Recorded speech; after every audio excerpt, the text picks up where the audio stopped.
Good afternoon to you all.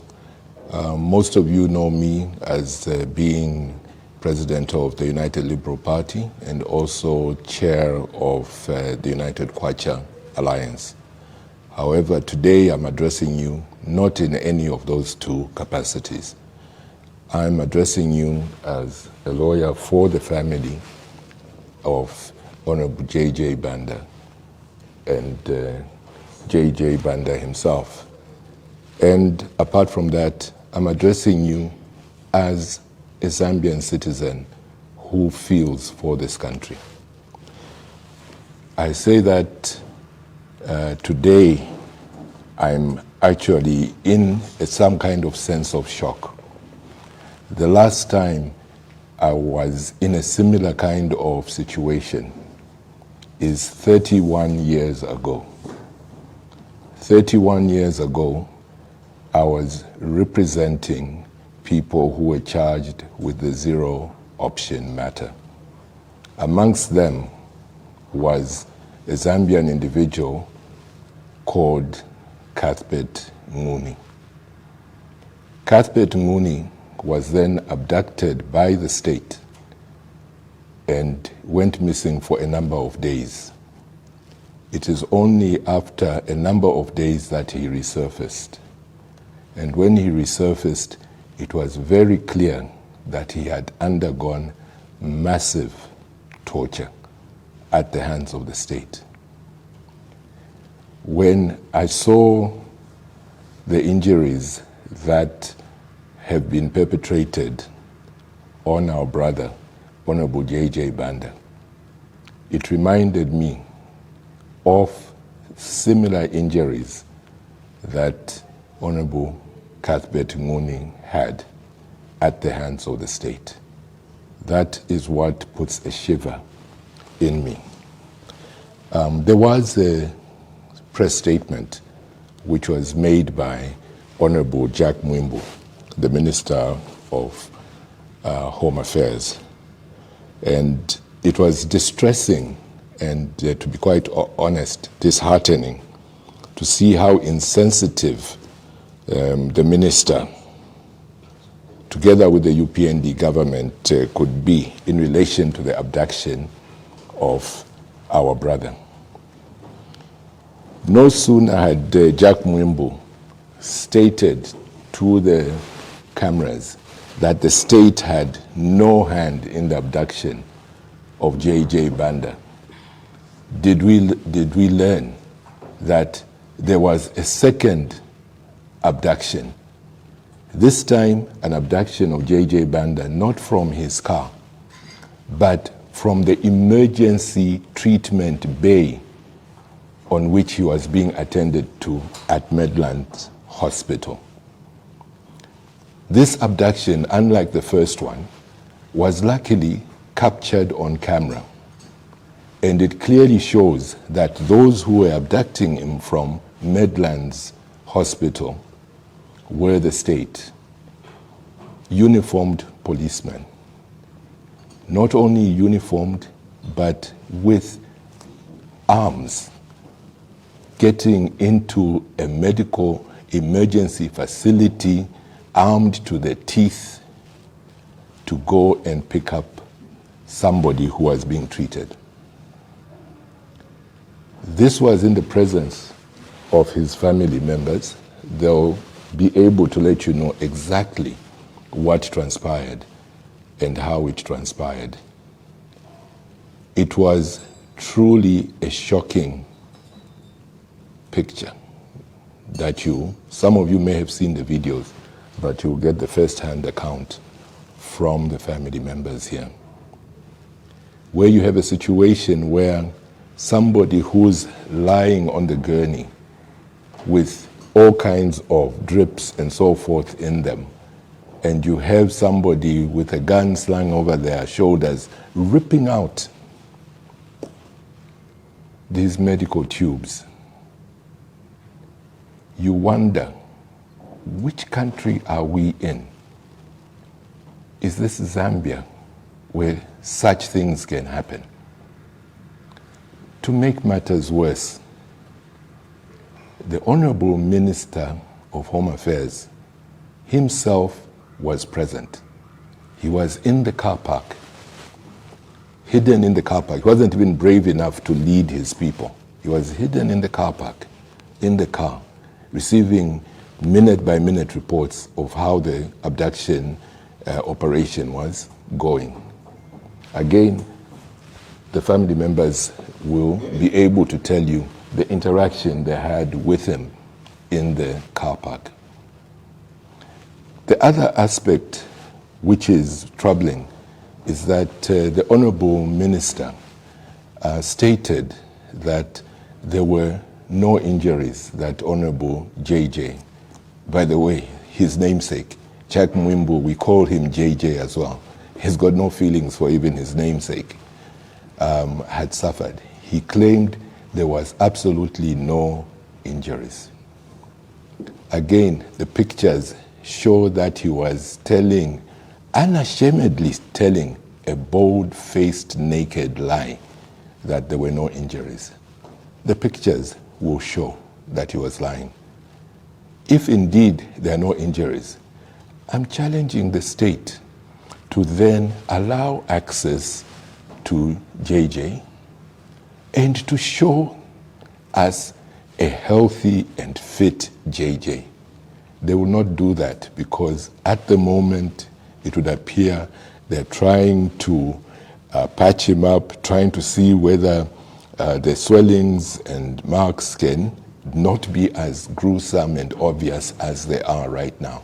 It is the only reason why no access is being granted to him. Talking about access, the family members are not being allowed to see Honorable JJ. They are refusing to do so. As a result, the family asked me to reach out to the Human Rights Commission and to others. I did reach out to the Human Rights Commission. It can be confirmed by the human rights that I called them. The first person that I called was Laura Miti, and she directed me to the Human Rights Commission spokesperson, Mr. Mulea. And I talked to him and asked him, can he go and verify, firstly, that they are not allowing access, secondly, that in fact there are injuries that JJ has. I asked them because they have the constitutional mandate to investigate a complaint, which need not be in writing, but just verbally, that they will go and investigate this matter and make any appropriate statements that they'll find fitting. So we are hoping that they'll live up to their word. Honorable Jack Mwimbu also talked about an incident that happened to me years back. Again, wishing to trivialize what has happened to Honorable JJ Banda. Years ago, I think around about 2002 or something like that, I was abducted in my car with my daughter. And JJ, at the time I was deputy president in the United Party for National Development, UPND. JJ in his state, let me not say JJ because we'll be mixing up which JJ we're talking about. Let me say Honorable Jack Mwimbu, in his statement, said that UPND at the time did not make allegations that my abduction was political, and they allowed the police to do their work. We did have, prior to the abduction of Honorable JJ Banda, statements being made by various officials at different levels in the UPND stating that they would sort out JJ Banda. Another difference between my abduction and that of JJ is that right from the outset, it was clear that it was a criminal matter in terms of mine, criminal in terms of theft. This one wasn't. My vehicle was taken, my phones were taken, everything of value were taken. But in Honorable J.J. Banda's case, nothing of value, apart from his life, the most valuable thing, yes, apart from his life and freedom, nothing was taken. So you cannot make a comparison between my abduction and that of J.J. Banda. It is insensitive. It is not right. What we need to do is to really properly investigate, which happened in my abduction. As a result of proper investigations, those who had actually abducted and stolen my vehicle were caught and were prosecuted. In this particular case, there are so many leads which are there, but nobody has been called in to be even just questioned, let alone interrogated. Yet there are obvious people who should be people of interest, who should be prime suspects, but none of that has happened. Instead, we see a cover-up of somebody who was abducted, being abducted a second time and kept away from his family and the general population. Like I stated, this is not my press conference. It is actually the family's press conference. So perhaps I should hand over to them to address you.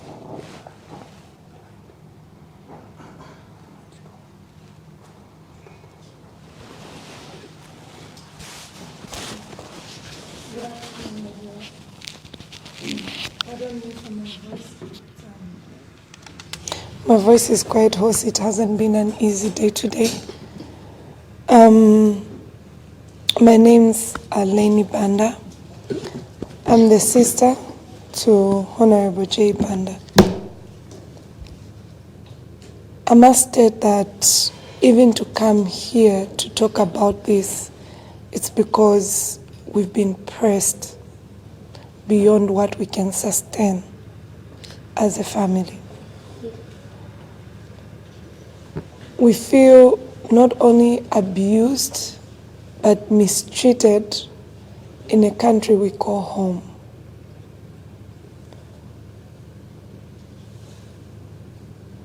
From Saturday, Sunday, until now, it's been trauma for us. We don't know to other members of the press what this may be, or to members of the public what this may be to them. But to us, this is one of the greatest pains we've had to endure as a family. And today, it became more traumatizing. Around 12 a.m.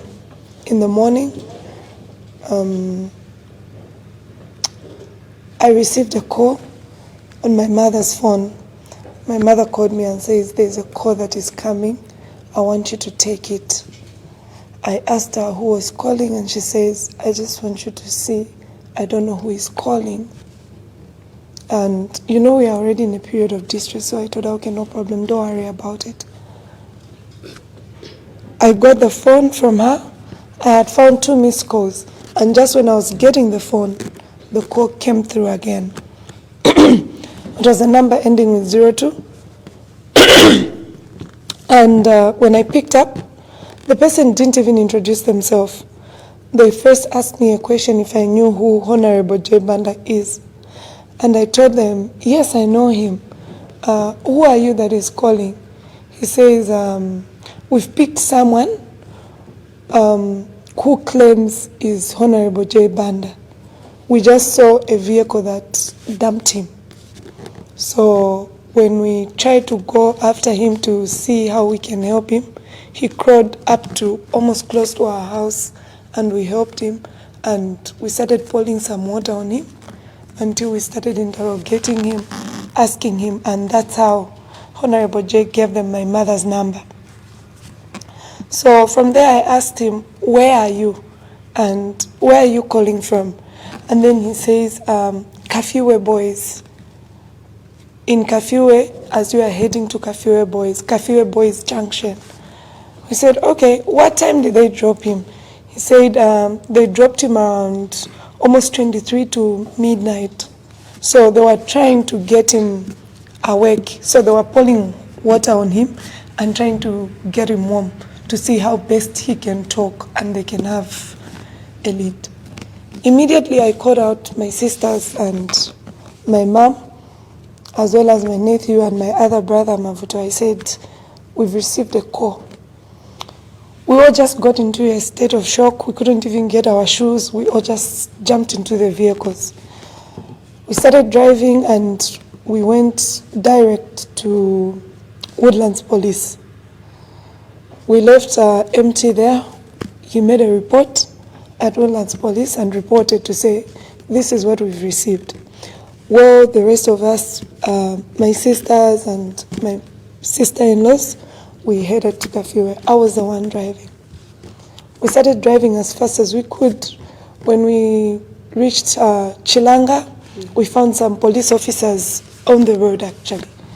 We stopped over, we spoke to them, we told them we received the call. We asked them if they were aware about the matter for Honorable JJ Banda.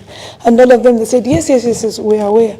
And we told them to say, we've received a call that someone has dumped him in Kafiwe, and a well-wisher has called us.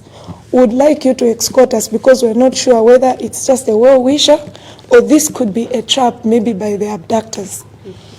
And the officers, they were very helpful. One of the officers was, I think, Mr. Mwale, who told us to say, okay, fine, we've taken note of your report, give us your phone number and proceed to Kafiwe. I'll be in touch with you, go to Kafiwe police station. As we were driving, we were worried because this person kept on calling us. The well-wisher called us like twice, and he said, please, you need to rush. So my sister-in-law decided that he needed to call some of the people she knew from Kafiwe. And she managed to get through to someone, but they were also in Kafiwe estates. And they agreed to say they would help. They would rush to Kafiwe police station to see how maybe as we are driving to Kafiwe, they can get there on time. We tried to move as fast as we could, and luckily also, the person our sister-in-law had called had also reached the police station, and but he was told some of the officers were not there to escort him, so he had to go and pick up, I think, 2 officers from their homes. So it also caused a delay. It delayed them so much that we even arrived at the scene at the same time. He had picked the police officers, and we were also arriving. Already for us, we were very disheartened because one of the reasons why we had to report, we were hoping that the police would even move in before we get there, because it's almost over 45 minutes to drive from Lusaka to Kafiwe. It's not just a short distance. So we reported, hoping that the police would intervene as fast as possible to get there even earlier before us. But we were all shocked that we got there at the same time. We found him, he was almost unconscious. His body was completely almost cold, and we tried to talk to him. At least he could recognize voices here and there. And the police officers now started shouting at us, no, move away, move away. So we got upset. We said, why are you even asking us to move away? You were supposed to be here early. And that's how the same well-wishers who called us even helped us. We requested for a mattress and some blankets because we noticed it's like from the roadside, he was only crawling on his stomach. He couldn't move his back, and he said he was experiencing a lot of pain. They couldn't even turn him. So they had to get a mattress, and they pushed him onto the mattress. So we used a mattress from the well-wishers to be able to place him in the car. He couldn't even move. We started following the vehicles together with the same van for the well-wishers and the 2 police officers that were picked until we got to Kafue General Hospital. When we got to the hospital, quickly the staff there were very helpful. Yeah, the doctor on duty was not there, but at least they called him, and they called two of them actually. One actually came, and they started treating him. And though they noticed that his body was too cold, and so the blood couldn't even come out when they tried to place the cannulas. So they started looking for some hot water to see how best they could get his body temperature to come back to normal. And I was present, very much present, even when they started the examination. We were right there. We noticed the serious beatings on his back, you know, and most of them were concentrated on this part, the back part of his body. That's why his waist, he can't even move it. And also, it's like they tortured him a lot below his feet. Like, it's like someone was using something, I don't know, maybe something sharp.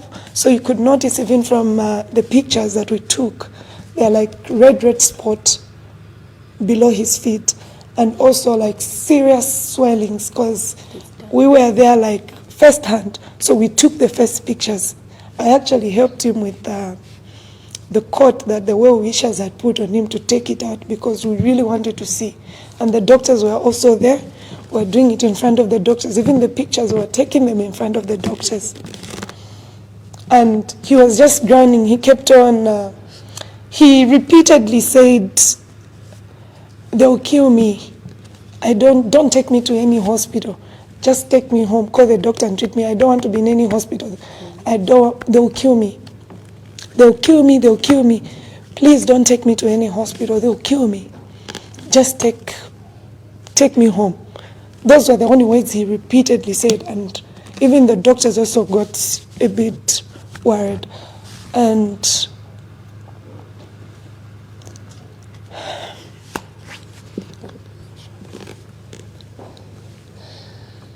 it was a very sorry sight for us, like a sorry sight, to a point that even when they wanted to put a cannula on him, he was saying, "Just give me some hot water. I don't have anything in my stomach," you know. And you could tell from the lips, which are cracked, and his tongue, when you look at his tongue, it's like swollen. It's like, according to him, he says they're trying to use like, is it a pliers or something? A pliers or something to like twist it.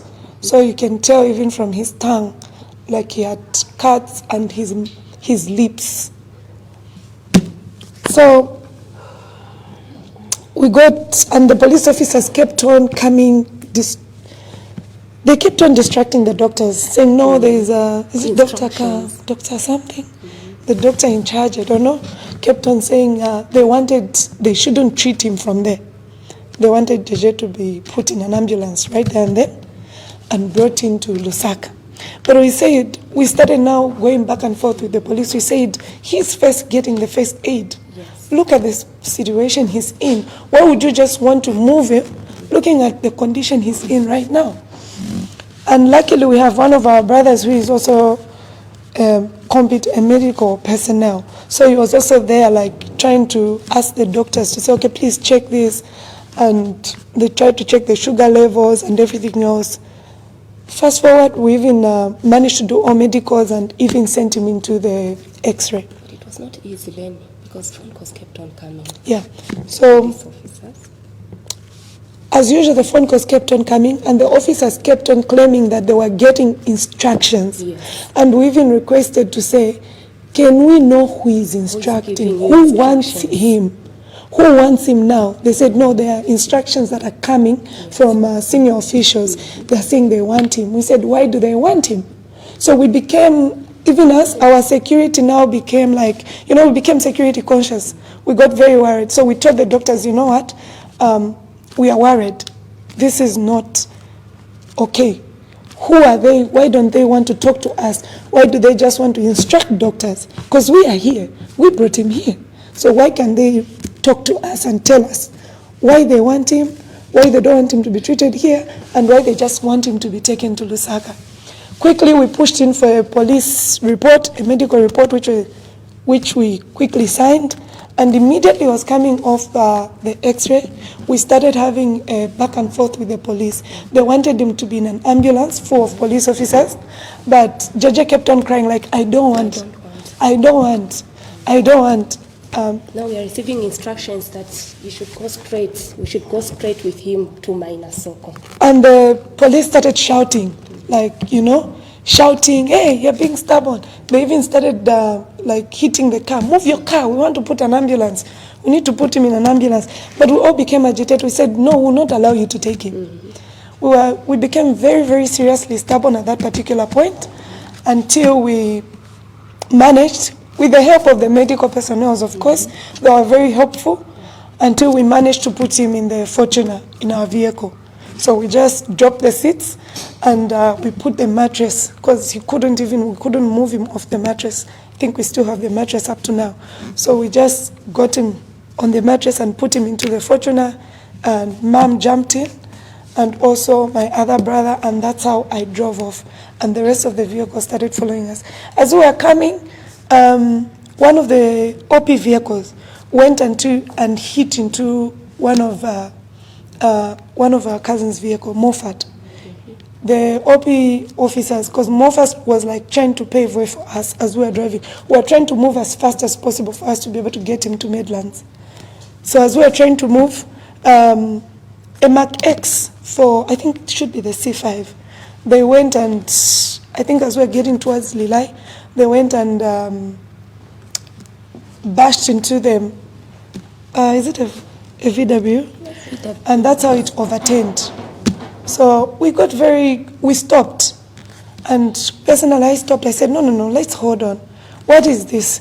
Why are the police following us like this? To a point of having to bash into another vehicle and the vehicle overturning. So if you notice the Mark X for the police, it even has a bad dent this side. That came from the same accident, So we got worried. We said, the next thing you're going to hit into the Fortuner, because this is the same vehicle that is carrying Jay. Are you trying to overturn us, or there's something we need to know? So now we started moving as fast as we could to try and avoid them. But they also kept on coming, and the Makeks kept on So we even got scared, what is going on? What is happening? We tried to call Honorable Bino at that time. He was also coming behind. He says, no, I can see everything. Please just keep going. Our main aim here is to get him to the hospital as soon as possible. We saw so many vehicles, police vehicles, which we've not even seen on the way. And we're even worried, what's happening? Is there something we should know? Why is this happening now? So we go to the hospital and we are blocked again. The same Makeks came and blocked my vehicle where Honorable Jojo was. So we had an altercation again. I said, what's going on with you people? Someone needs medical attention. You keep on coming, distracting. Is there something that you want to do? Is there something you want to achieve at the end of the day? Because now we feel agitated. At that point, I think my mother became very emotional, and she started crying. She was like, okay, if you want him dead, get him. My mom got very upset, and she was there, her mother's emotions.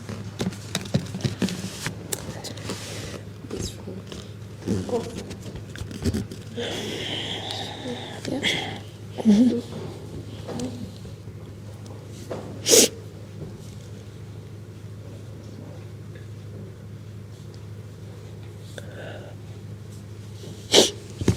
Yeah, so when we got there, we reached Midlands Hospital. We went to the front side, then we were directed to go to the emergency side. Again, we saw the same Makeks again coming on the emergency side, and even the security personnel at the hospital, they even went and confronted the police. Why are you trying to block a vehicle that is dropping? They started begging to say, are you able to give us chance? Yeah. So first it was actually the security personnel. They even went and confronted the vehicle, why are you blocking a vehicle that is bringing someone, a patient who is coming to the emergency side? And they were just stubborn, the usual police saga. We managed to get him into the emergency room. Less than 5 minutes, the whole Midlands hospital was overshadowed with police officers. I came out and I asked them, I said, can you tell us something? Do you have an offense for him? Or is there something, is he a criminal? Can you tell us what is going on? We understand.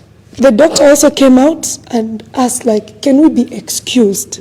Look at the condition he's in. Can we be excused? But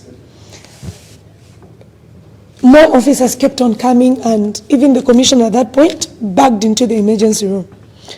The doctor got very upset and said, no. This is an emergency room. The police, you can't just bag in. No, we want to see him. We have a right to see him. We want to see him. Is there something? We said, can you allow the doctors to just work? We called you earlier. You should have gotten there earlier. But they didn't do that. They did not get there earlier enough. If they wanted that, if they were as concerned that they were trying to show it, they should have gotten there earlier. But they didn't do that. And now the commissioner and all his police officers covered the whole entire emergency exit. That's how they shifted him. And by the time the other senior doctors came, and now they started requesting from them, and luckily we had some well-wishers, some senior citizens who came in and also just helped us to handle the situation, like Honorable Mwamba came through and at least tried to help mitigate between us and the police to see how they can get them outside. They tried to give us space for, like, I think that was maximum of 15 minutes. The moment the doctors moved him, because this whole side, the doctors didn't know, like, the damage, because they were trying to check. He wanted to urinate, but he couldn't pass the urine because he was in so much pain. So the doctor said we have to rush him to do the CT scan, the whole body CT scan. So they took him into the X-ray. So we went there, me and my brother were there, and when we got there, as they were just preparing him, because we helped them, as they were just preparing him, we heard noise again. The police came and just broke into the door. They just pushed the door and walked in. Pushed the door, and the commissioner said, officers, action. Action. Put the tables, everything felt like a movie. Carry the patient. Carry the patient, take him out. So me and my sister here, we got very, very upset. I don't know if there are videos out there, but we got very agitated. We told them, if you want to take him here, kill us first. And that's where the noise came. One of the police officers that I can recognize very well came and even pushed me. I even told him, this is battery. Why are you pushing me? Why? Why are you even pushing me in the first place? They started pulling the bed, and they even came with a nurse who had an injection in her hands. And my brother, who is a medical personnel, and the other doctor, they said, but you're not part of us. What are you doing with an injection here? And we noticed the uniform was a police uniform. Yes. And she had only one, a blue, I think that was, I don't know how they a blue jersey or something, just to cover her front. But this was a uniform. But what she was doing in that injection is something that also all the medical personnel, they said, but this one, she's not our nurse. What is she doing in here? So we even got more apprehensive. And we started the altercations. You are not going to get him. You are not going to get him. And it went back and forth until the doctor says, no, but we need, this person is actually supposed to be in ICU right now. We brought him here as a matter of emergency to just see what is happening to his body, because we can't even turn him. We can't even move him in the state he's in. The police became stubborn until it became bad. We started going back and forth. They were pushing us, we were there, and it was just us, 3 girls against almost 50 officers.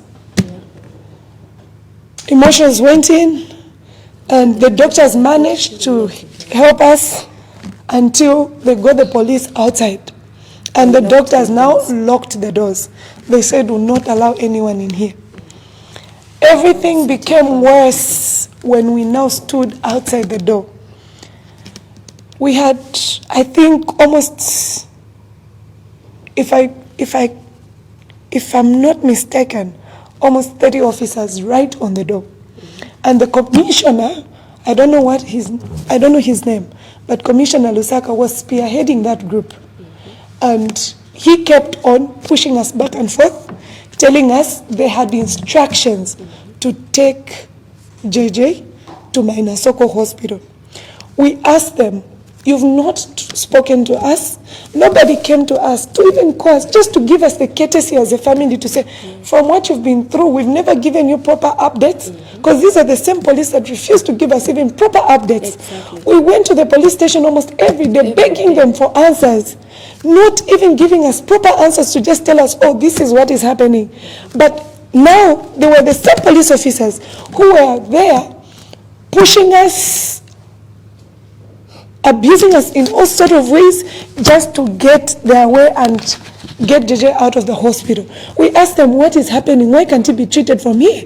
If you want to secure him, bring your security to be here. No, we want him in a hospital where we have the security. We have instructions to take him. We asked him, can you avail the person? Instructions. Can you avail the person that is instructing you? Let him come and talk to us. Let him come and ask. And we're just the three of us. They kept on going back and forth. They tried going separate meetings, trying to eat. The whole saga went on for almost 30 minutes until they were not even done with the x-ray. They came again. Now this time around, I think this was, they came with more officers. Maybe they even went almost 60, and they came with guns. So we told them, we're not scared of guns. If kill us you can first. Kill us first. Kill us, then when you kill us, you take him. At that point, we stopped fearing. We told them, you know what, we've had enough. You've tormented us enough. We have suffered enough. Do what you want, but don't take him away from here. If you want, let him first be treated, then take him after. Yes. They didn't hear not even that. What did the commissioner instruct? The commissioner instructed the police and said, take them out. Action. Use force. Use power.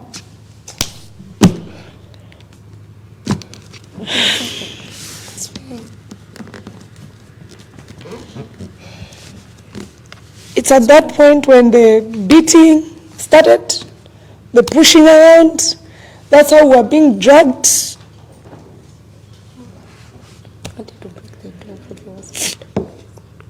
Trying to break the door for the hospital, and the whole ugly brutality that we've never seen is what we saw today. And the only sad part is, in a hospital, not even the courtesy to say there is a life at stake.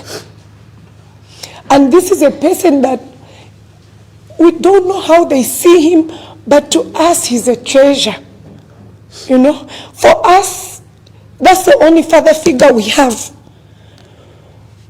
We are fatherless children, yes, but that's the only father we look up to. So we don't know what that meant to them.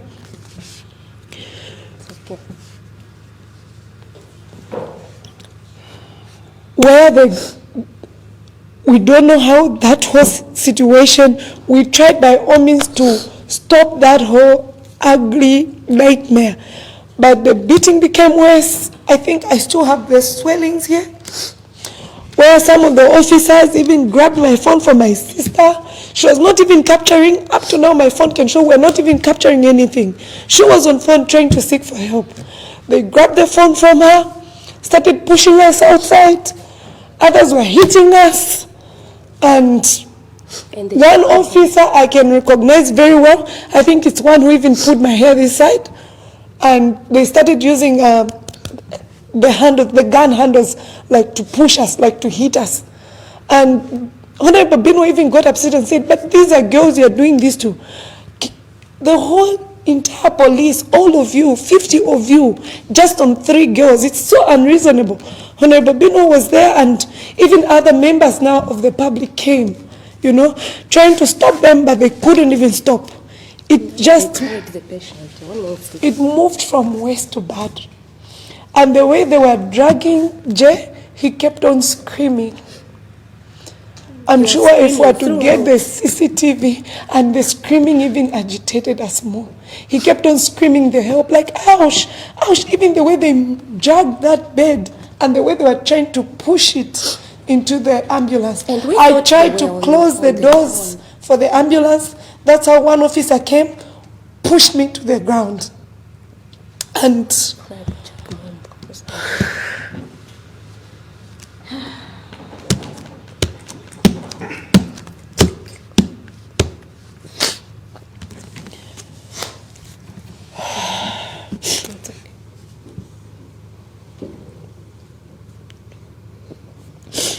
JJ was in a lot of pain.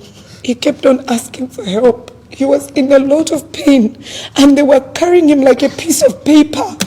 You know, they were pushing him with no duty of care, no remorse, no courtesy. And yet they were busy bragging, no, we are trying to move him because he's a member of parliament.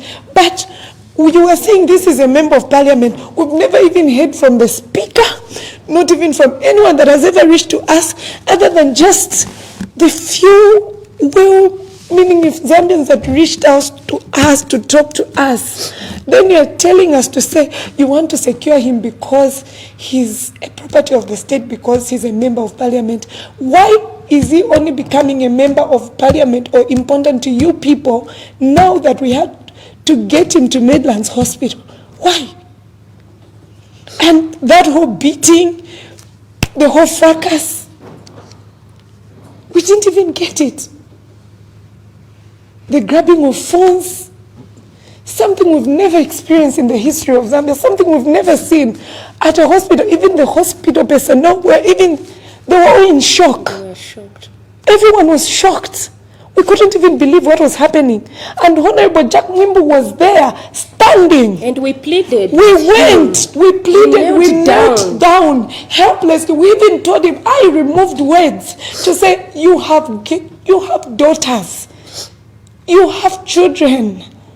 You have children. Have some remorse. Tell your officers at least just to be cautious enough. Just a little duty of care. He didn't listen. We pleaded with him. Honorable Jack Mwimbu, we walked to him in those corridors. He was next to. We pleaded, we knelt down, we begged him. And the worst part of it, he goes and makes a press statement over it. And in the press statement, he doesn't even state exactly what happened.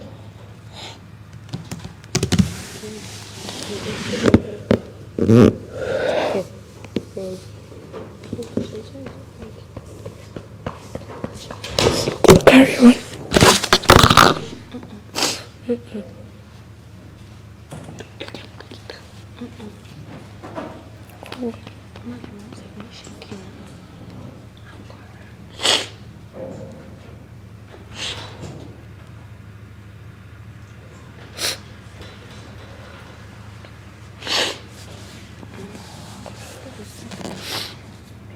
Honorable Munia Zulu tried to beg him too.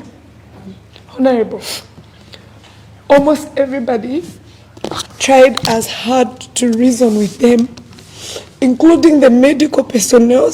They tried hard to reason with them, but they didn't listen because it's a state, obviously. They are working under instructions. The worst part of it is one officer even slapping me, and I'm asking him, why did you slap me? And he answered me to my face, I'm working under instructions. And I can even recognize the face. My face is still swollen. Still swollen. And all they could answer was, we are working under instructions.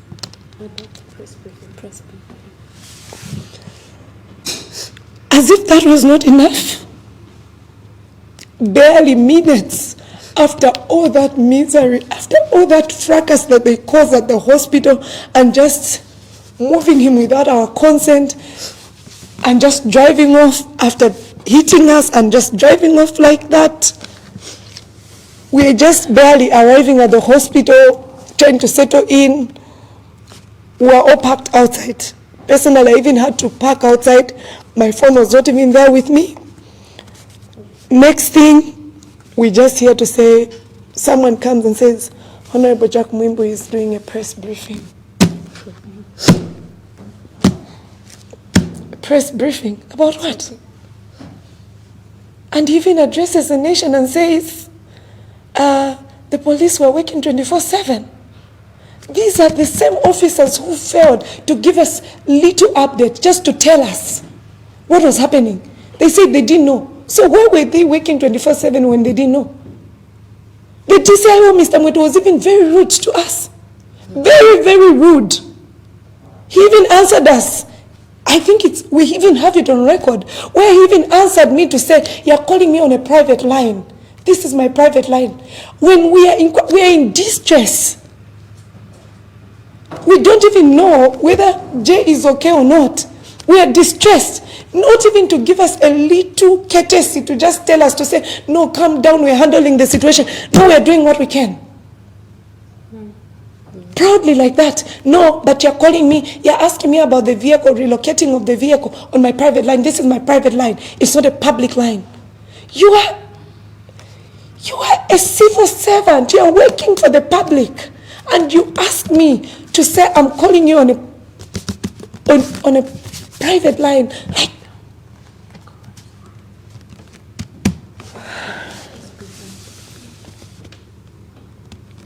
and Honorable Jack Mwimbu praised them. He said the police were working tirelessly. Tirelessly. If you're working tirelessly, why didn't you get there before us?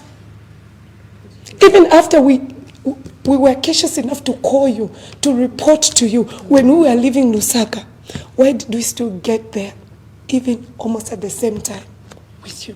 And with only 2 officers. Which police were working tirelessly if we're only there with 2 officers? How? At 24/7? Most of the police officers were only seeing them at 03 when we got to Midland Hospital. That's when we saw a team of police officers that were even ambushing us. So what's 24/7? And Honorable Jack Mwimbu says they are not even bruises. He's okay. JJ is fine. JJ is fine. Why is he in Mainasoko Hospital? Why are they keeping him? Why are you keeping him? Honorable he's Jack fine. Mwimbu, you said he's okay. Give him to us. Why is he being kept in Mainasoko Hospital? Why? Is it a show? If he's okay, is that some sort of drama? What is it all about? Because if he's okay, then give him to us. Because we know the bruises he has. We took those pictures. We were there firsthand. We have the pictures. And we release them to the press. The beatings are all visible. The marks are visible. His back is distorted. When you see below his feet, it's a sorry sight. So how is he okay? Is it because he's a strong person that he's even able to talk?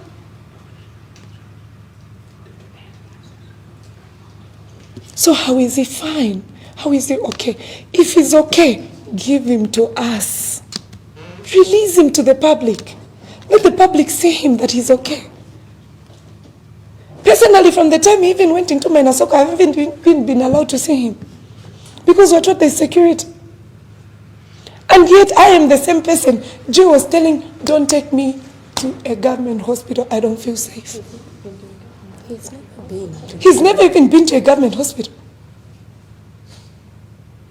But you are telling us we can't see him. The same people he trusts, the same people he called first, the same people he tried to reach out to first. Because at least he called his mother's number. So how is he okay? Oh, this is hurting. You're hurting us more. It's like adding more salt to the wounds. We are human. We can only be young girls, yes. But we can still take care of us. So if you feel he's okay, give him to us. He may mean very little to you, but to us he's a king. He's a treasure. He's all that we have. He's the only male figure we have. So give him to us. Tipasen.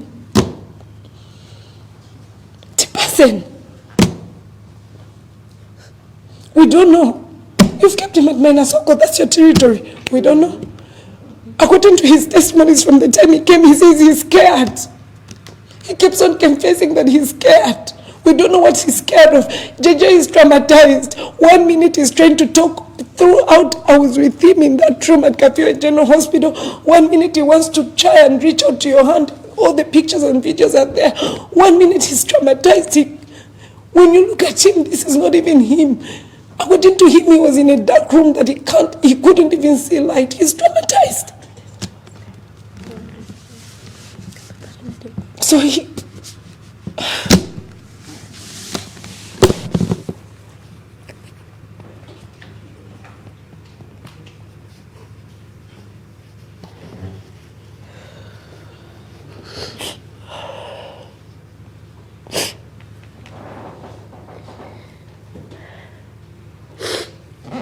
you have treated us unfairly.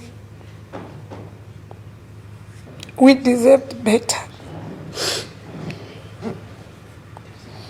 We may not have all the voices to speak for us, but we deserved better. The whole fracas, everything that we've had to endure, we didn't really deserve it. You could have treated us better.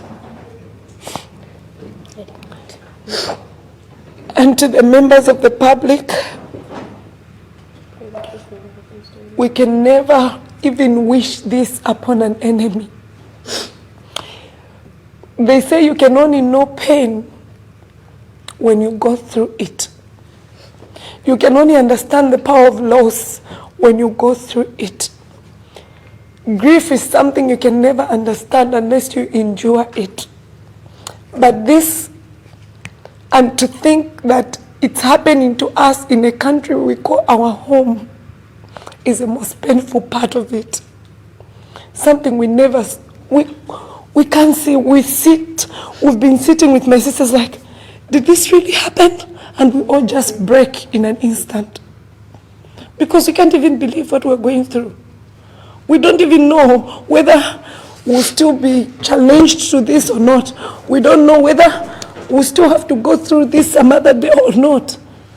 We don't even know. We don't even know whether we are safe, whether these same police officers are supposed to protect us, because these are the same police officers that were hitting us today. So we don't know. We would really never wish this upon anyone, not even an enemy. No matter the difference, nobody deserves such a pain. We didn't deserve it.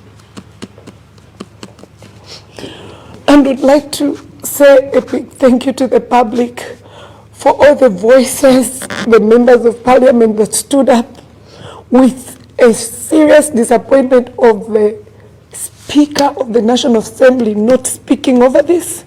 We are grateful to the main MPs that braved it and spoke about this, that wrote posts, walked up to us, held our hands, prayed with us.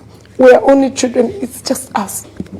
But we are very grateful for the many members that came through, even just to visit us at home and gave us hope, because it's all we could need at that particular time. All the prayers that we received, the chiefs that have become like our father, Chief Mumbi that is more like our father to us from the time we lost our father, thank you very much. To all the chiefs in Eastern Province, to all the political leaders that reached out to us, that spoke to us and encouraged us, we are very grateful to you people. We can never thank you enough. And above everything, we're so grateful to God that despite the condition Jay is in, at least they've given him back to us alive. It's all we could ask. Thank you very much.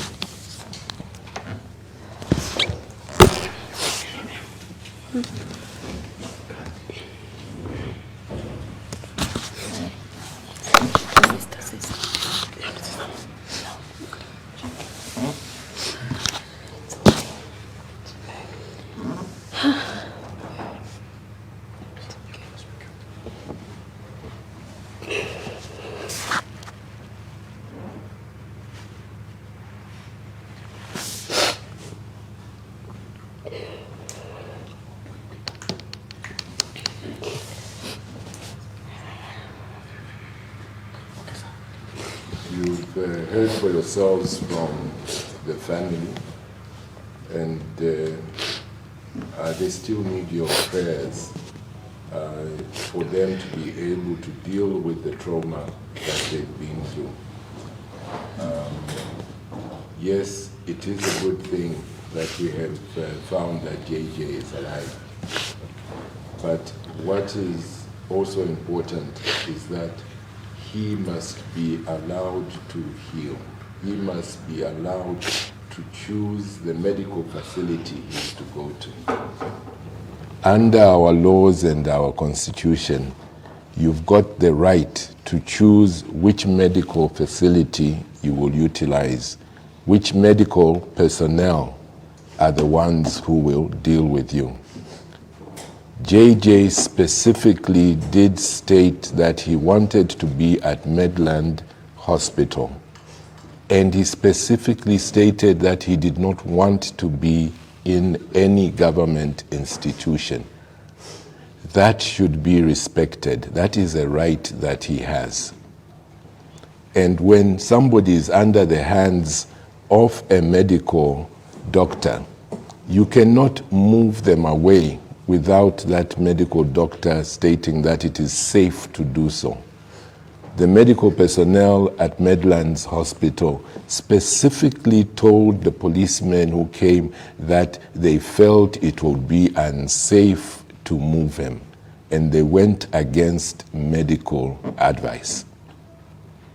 What is clear is that Honorable J.J. Banda was taken into the hands of the state from Medlands Hospital alive.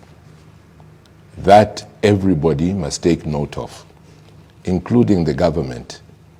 It is therefore the duty of the government, of Honorable JJ and his police, indeed of the UPND government, of the President of Zambia, to ensure that the person they received alive is brought back to his family alive. It is a duty they have. They chose to intervene, and so they must make sure that their intervention does not end up with a tragedy at the end. They have a duty to ensure that JJ is brought back alive into the hands of his family. As for the Human Rights Commission, you have heard for yourselves that the family is not being allowed to see Honorable J.J. Banda. It is incumbent upon you to fulfill your constitutional role of being the defenders of human rights. Surely, they've got a right to see their relative. They've got the right to take their relative to a medical facility of their choice. If you are unable to ensure that you protect such rights, it is best that you vacate your offices. So I implore you, do your work. Protect the rights of Honorable JJ and his family. Thank you.